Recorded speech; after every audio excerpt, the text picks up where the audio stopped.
Good evening. आज हम लोग इस विषय पे चर्चा करेंगे कि आखिर शिक्षक कहते किनको हैं और शिक्षक हैं कौन।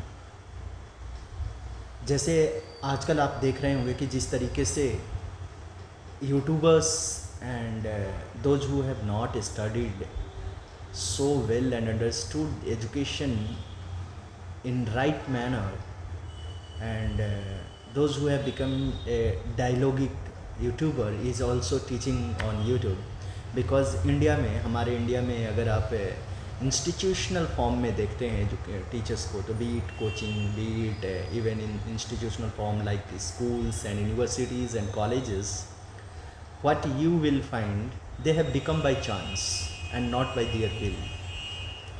So विजडम ट्री का ये प्रयास है कि आप इन चीज़ों को जानें कि शिक्षक के अंदर क्या प्रोफेशनलिज्म होना चाहिए। कोई डायलॉग बाजी कर रहा है वो भी शिक्षक बन जाता है। डैट मीन्स आप एक चीज़ देखिए कि in India if there will be not date defined ways and if the thrust of teaching will not be in a teacher तो आप ये चीज़ें समझ सकते हैं कि फिर एजुकेशन किस साइड जाएगी। और ठीक वैसा ही हो रहा है कि जो पेरेंट्स हैं ख़ास करके लोअर मिडिल क्लास के और उससे नीचे के जिनके घर में socio education and socio economic conditions अच्छा नहीं है तो वो परिवार काफ़ी ज़्यादा इस चीज़ की तंगी हालत को महसूस करता है। बिकॉज़ आपने देखा होगा कि उनको गाइड करने वाला कोई नहीं होता है। बच्चा काफ़ी होनहार होता है लेकिन गाइड करने वाला सही नहीं मिलता है तो पेरेंट्स ये सोचते हैं कि हमारा दायित्व बस इतना है कि बच्चे को पैसे दे देना। बच्चा भी खुद नहीं जानता है कि किसे टीचर बोलते हैं, कौन टीचर है कौन टीचर नहीं है।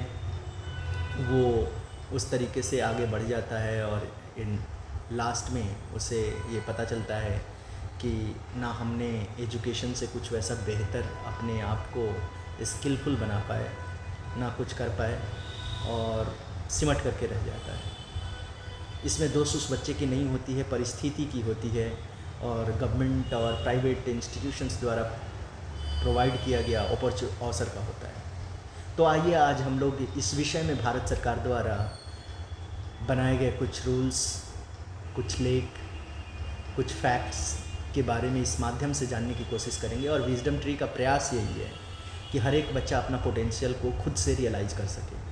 इन्हीं चीज़ों पर हम लोग आज बात करने जाएंगे और देखेंगे कि इस NEP द्वारा प्रोवाइड किया गया है, ये NCERT द्वारा लिखी गई किताब है कि क्या क्या चीज़ें हैं और कैसे हमें शिक्षक को आइडेंटिफाई करना है।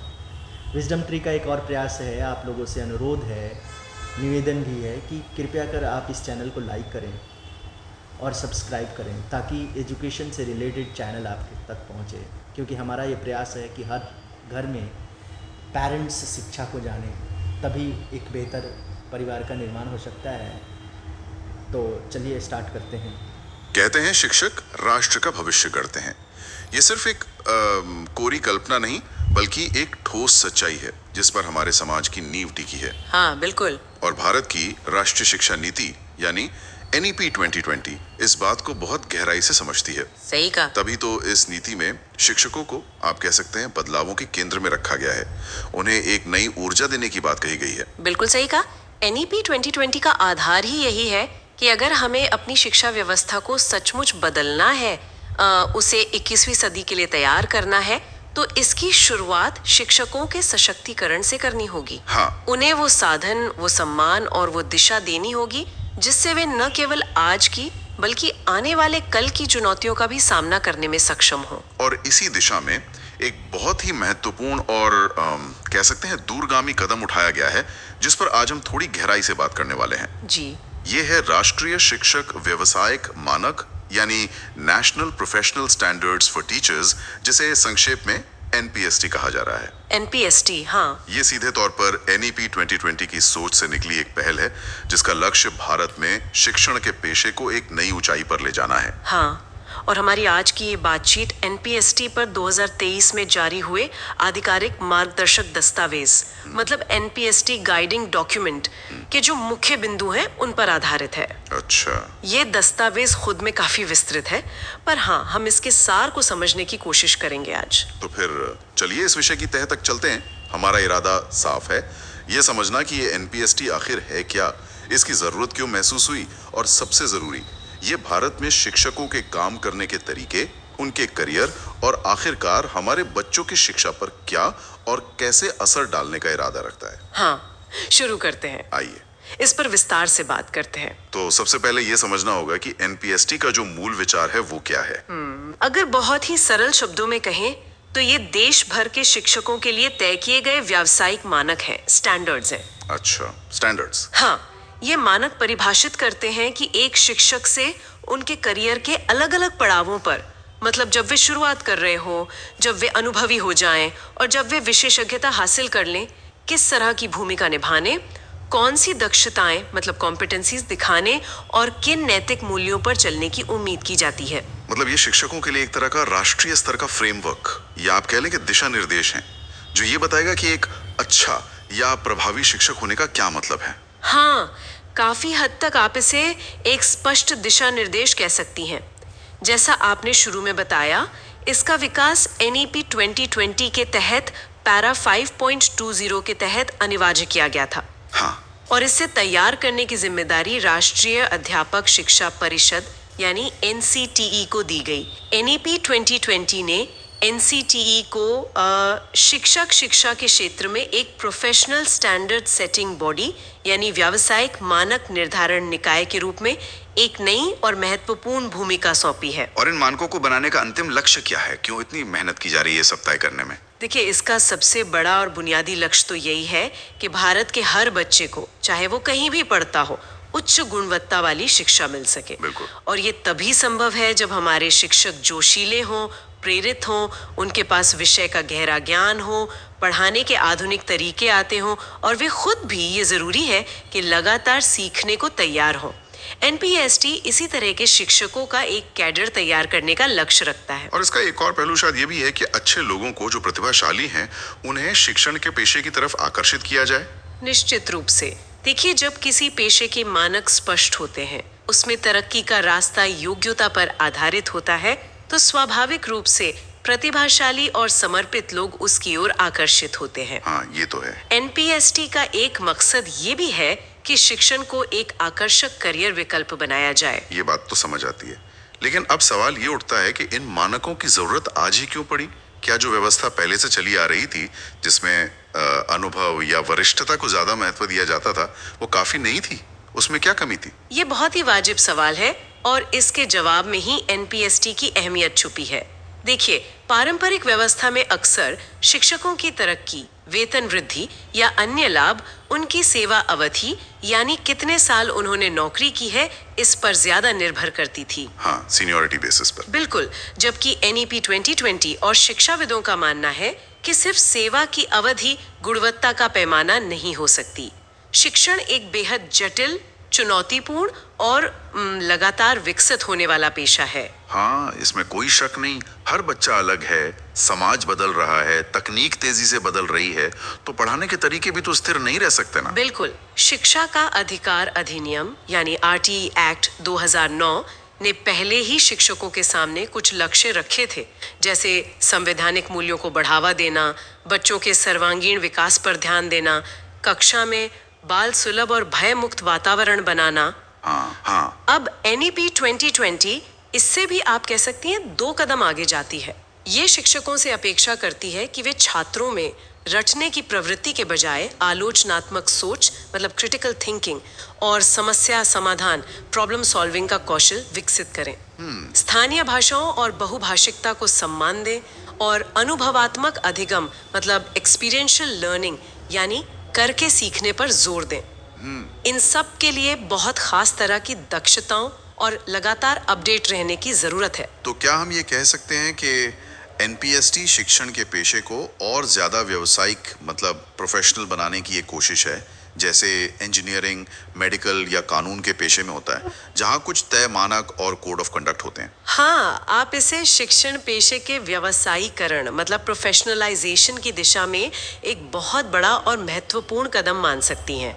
इसका उद्देश्य सिर्फ शिक्षकों की जवाबदेही तय करना नहीं है, बल्कि उन्हें उनके काम के लिए एक स्पष्ट फ्रेमवर्क देना, उनके कौशल को पहचानना और उन्हें लगातार बेहतर बनने के लिए प्रेरित करना है। अच्छा, जब मानक स्पष्ट होते हैं तो शिक्षकों को भी पता होता है कि उनसे क्या उम्मीदें हैं और उन्हें खुद को किस दिशा में विकसित करना है। ये आत्म सुधार को भी बढ़ावा देता है। ठीक है। तो ये स्पष्ट हो गया कि एनपीएसटी क्यों लाया जा रहा है, गुणवत्ता, योग्यता और व्यावसायिकता पर जोर देने के लिए। अब जरा इसके ढांचे को समझते हैं। ये मानक असल में दिखते कैसे हैं, किन चीजों पर फोकस करते हैं? एनएसपीटी का जो ढांचा तैयार किया गया है वो मुख्य रूप से 3 व्यापक मानकों या आप कह लें डोमेन पर आधारित है। 3 डोमेन। हाँ, आप इन्हें एक अच्छे शिक्षक के 3 बुनियादी स्तंभ समझ सकती हैं। ये तीनों मिलकर एक समग्र शिक्षक प्रोफाइल बनाते हैं। कौन कौन से हैं ये 3 मानक या स्तंभ? पहला मानक है मूल्य और नैतिकता, कोर वैल्यूज एंड एथिक्स। ये मानक शिक्षण के आधार यानी क्यों पर जोर देता है। क्यों? हाँ, इसमें संवैधानिक मूल्यों जैसे लोकतंत्र, समानता, न्याय, इनके प्रति प्रतिबद्धता, छात्रों, सहकर्मियों, अभिभावकों और समुदाय के साथ सम्मानजनक और पेशेवर संबंध बनाए रखना और व्यावसायिक ईमानदारी जैसे पहलू शामिल हैं।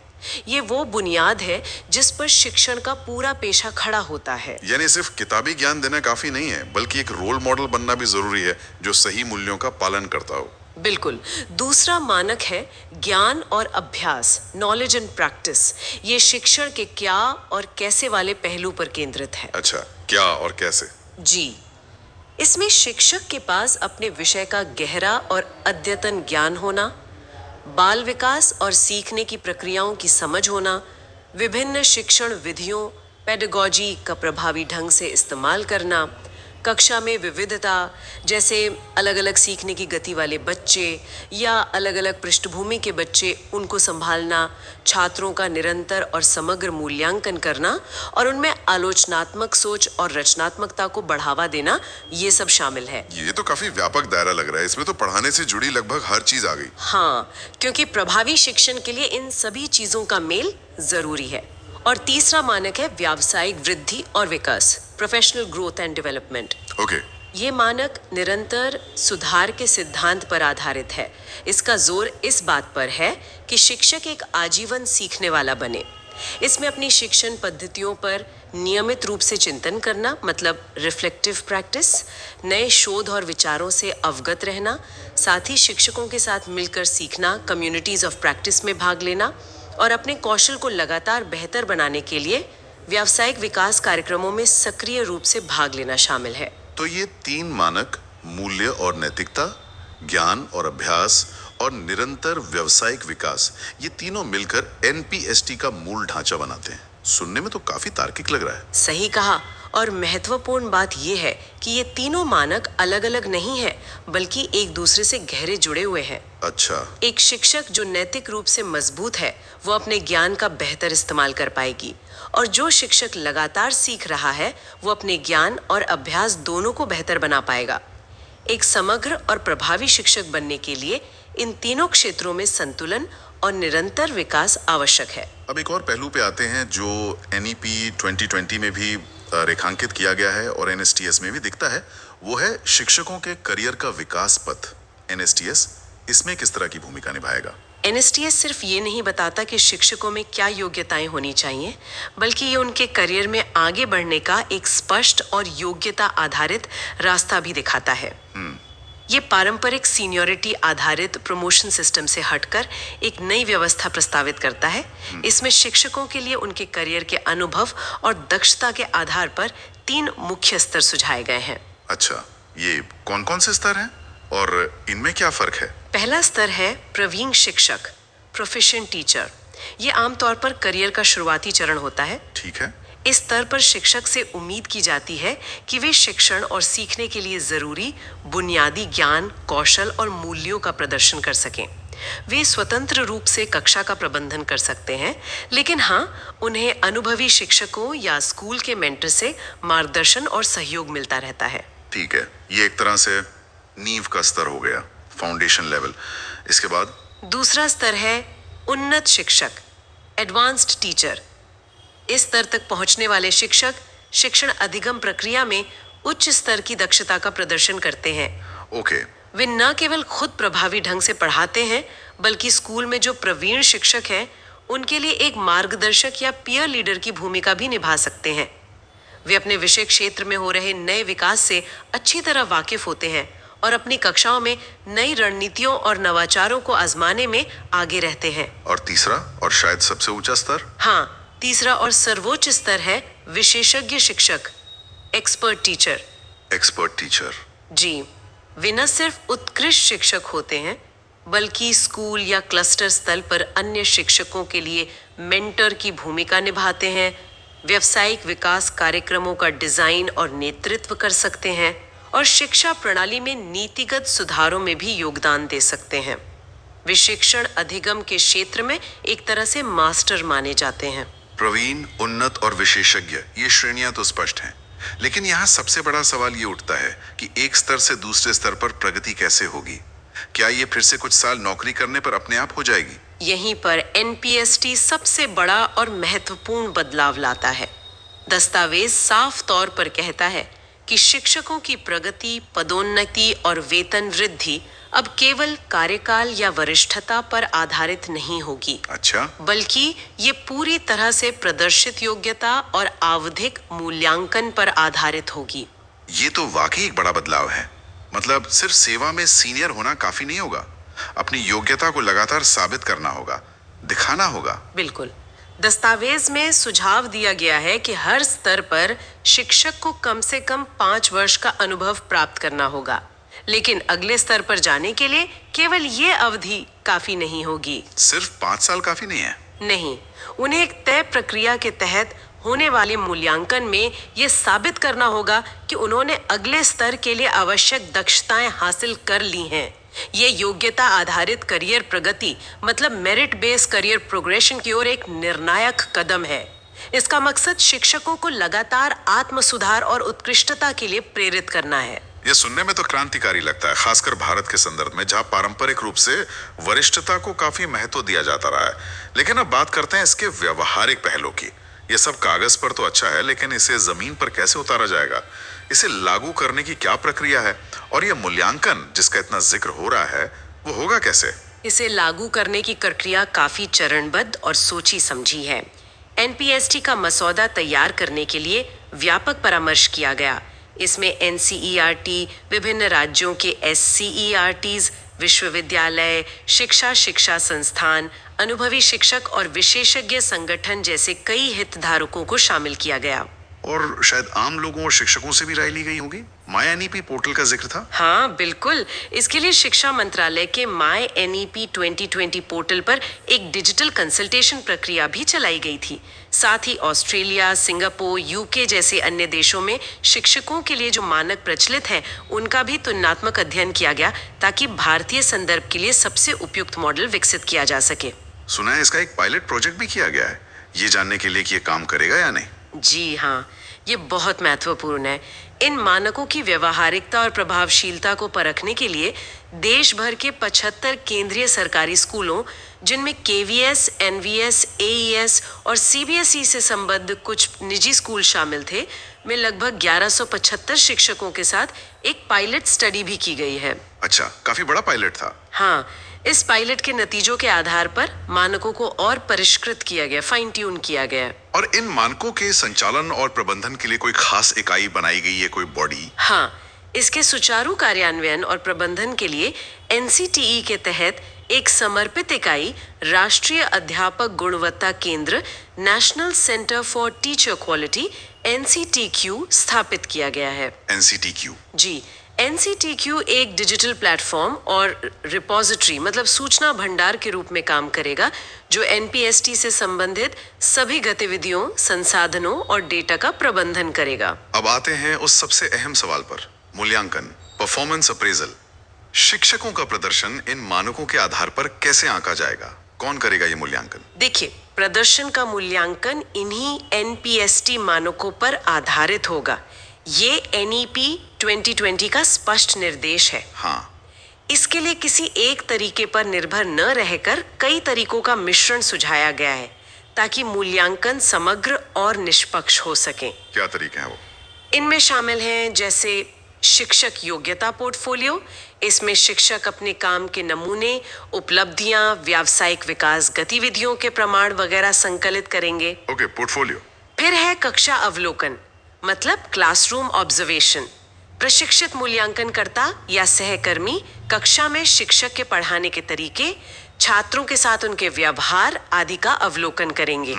एक है शिक्षक प्रदर्शन मूल्यांकन, जिसमें विशिष्ट कार्यों या असाइनमेंट्स के माध्यम से शिक्षक की दक्षताओं का मूल्यांकन किया जा सकता है। अच्छा।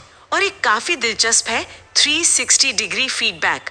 इसमें छात्रों, सहकर्मियों, स्कूल प्रमुख और यहाँ तक कि अभिभावकों से भी उचित तरीके से फीडबैक लिया जा सकता है। 360 डिग्री मतलब सबसे।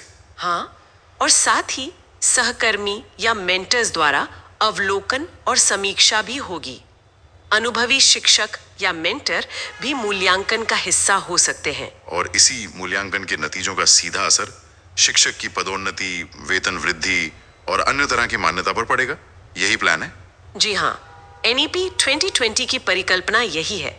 देखिए, मूल्यांकन का उद्देश्य केवल कमी निकालना नहीं है, बल्कि शिक्षक के मजबूत पक्षों को पहचानना और सुधार के क्षेत्रों की पहचान कर उन्हें आवश्यक सहयोग प्रदान करना भी है। लेकिन हाँ, अंततः करियर में आगे बढ़ने का आधार यही मूल्यांकन होगा, न कि केवल सेवा की अवधि। क्या राज्यों को इसे अपनाने में कुछ छूट मिलेगी? क्योंकि भारत में शिक्षा तो समवर्ती सूची का विषय है, कॉन्करेंट लिस्ट में। बिल्कुल, एनपीएसटी को एक राष्ट्रीय फ्रेमवर्क के रूप में प्रस्तुत किया गया है, लेकिन राज्यों और केंद्र शासित प्रदेशों को इसे अपनी स्थानीय जरूरतों, संदर्भों और मौजूदा नियमों के अनुसार अपनाने और अनुकूलित करने का लचीलापन दिया गया है। फ्लेक्सिबिलिटी है। हाँ, साथ ही ये कोई पत्थर की लकीर नहीं है। इन मानकों की प्रासंगिकता बनाए रखने के लिए इनकी समय समय पर समीक्षा भी होगी। पहली समीक्षा 2030 में प्रस्तावित है और उसके बाद हर 10 साल में। तो ये एक सतत विकसित होने वाली व्यवस्था है, एवॉल्विंग सिस्टम है। चलिए अब इस पूरी चर्चा के सार पर आते हैं। ये सब बदलाव, ये नए मानक, ये नई मूल्यांकन प्रक्रिया, आखिर इन सबका अलग अलग लोगों के लिए मतलब क्या है? सबसे पहले शिक्षकों के लिए इसका क्या अर्थ है? शिक्षकों के लिए एनपीएसटी कई मायनों में महत्वपूर्ण हो सकता है। सबसे पहले यह उनके व्यावसायिक विकास के लिए एक स्पष्ट और पारदर्शी गाइडलाइन देता है। उन्हें पता होगा कि उनसे क्या उम्मीदें हैं और वे अपने करियर में कैसे आगे बढ़ सकते हैं। एक रोड मैप जैसा। हाँ, बिल्कुल। दूसरा, ये वरिष्ठता के बजाय योग्यता और कौशल को मान्यता देने का वादा करता है, जिससे प्रतिभाशाली और मेहनती शिक्षकों को पहचान मिलने की संभावना बढ़ेगी। तीसरा, ये निरंतर सीखने और खुद को बेहतर बनाने की संस्कृति को बढ़ावा देगा, जो अंततः उनके अपने संतोष और प्रभावशीलता को बढ़ा सकता है। और हमारे छात्र जिनके लिए ये सारी कवायद हो रही है, उनके लिए इसका क्या मतलब है? उन्हें क्या फायदा होगा? छात्रों के लिए इसका सबसे सीधा और बड़ा फायदा ये हो सकता है कि उन्हें बेहतर प्रशिक्षित, अधिक प्रेरित और समकालीन शिक्षण विधियों से लैस शिक्षक मिले। बिल्कुल। जब शिक्षक खुद सीखने की प्रक्रिया में सक्रिय रहेंगे, नई चीजें आजमाएंगे और छात्रों की जरूरतों के प्रति अधिक संवेदनशील होंगे, तो कक्षा का माहौल अधिक जीवंत और सीखने के लिहाज से अधिक समृद्ध होगा। उम्मीद है कि इससे छात्रों के सीखने के परिणाम, लर्निंग आउटकम्स बेहतर होंगे और वे भविष्य के लिए जरूरी कौशल हासिल कर पाएंगे। और अगर हम पूरी शिक्षा प्रणाली के नजरिए से देखें, सिस्टम के लेवल पर, तो एनपीएसटी का क्या महत्व है? पूरी शिक्षा प्रणाली के लिए एनपीएसटी गुणवत्ता, जवाबदेही और मानकीकरण की दिशा में एक बड़ा कदम है। इससे देश भर में शिक्षकों की न्यूनतम गुणवत्ता सुनिश्चित करने में मदद मिल सकती है। एक बेसलाइन क्वालिटी। हाँ, ये विभिन्न राज्यों और स्कूल प्रणालियों के बीच शिक्षकों की गुणवत्ता में जो अंतर है, उसे कम करने में सहायक हो सकता है। साथ ही, जैसा हमने पहले चर्चा की, ये शिक्षण पेशे को अधिक आकर्षक और सम्मानजनक बनाने में भी योगदान दे सकता है, जिससे पूरी शिक्षा प्रणाली की सेहत सुधरेगी। हाँ। अगर हम इसे और बड़े परिप्रेक्ष्य में देखें, तो ये भारत की शिक्षा व्यवस्था को वैश्विक मानकों के और करीब ले जाने का एक गंभीर प्रयास है। तो संक्षेप में कहें तो राष्ट्रीय शिक्षक व्यावसायिक मानक या एनपीएसटी भारत में शिक्षण के पेशे को योग्यता केंद्रित बनाने, शिक्षकों के निरंतर विकास को बढ़ावा देने और अंततः छात्रों के लिए शिक्षा की गुणवत्ता में सुधार लाने की एक महत्वाकांक्षी और व्यापक पहल है। बिल्कुल, ये एक ऐसा सुधार है जिसके दूरगामी और सकारात्मक परिणाम हो सकते हैं, लेकिन हाँ, इसकी सफलता इस बात पर निर्भर करेगी कि इसे कितनी गंभीरता, संवेदनशीलता और प्रभावी ढंग से जमीनी स्तर पर लागू किया जाता है। इसमें चुनौतियां भी होंगी, इसमें कोई शक नहीं, लेकिन संभावनाएं भी अपार हैं। ये थी एनपीएसटी पर हमारी आज की विस्तृत चर्चा। हमने इसके विभिन्न पहलुओं, ये क्या है, क्यों जरूरी है, इसका ढांचा कैसा है, ये कैसे काम करेगा और इसके संभावित मायने क्या हैं को समझने की कोशिश की। यहाँ एक महत्वपूर्ण सवाल उठता है जिसके बारे में सोचना चाहिए। जरूर। श्रोताओं के लिए एक विचार छोड़ जाते हैं। सोचिए, इस तरह की एक राष्ट्रव्यापी योग्यता आधारित मानक प्रणाली को इतने बड़े और विविध देश में जमीनी स्तर पर लागू करने में सबसे बड़ी व्यावहारिक चुनौतियां क्या हो सकती हैं? ये एक बड़ा सवाल है। या फिर बदलते समय, खासकर तकनीक और समाज में हो रहे बदलावों के साथ, शिक्षण की गुणवत्ता को परिभाषित करने का ये विचार भविष्य में और कैसे विकसित हो सकता है? इस पर विचार जरूर कीजिएगा।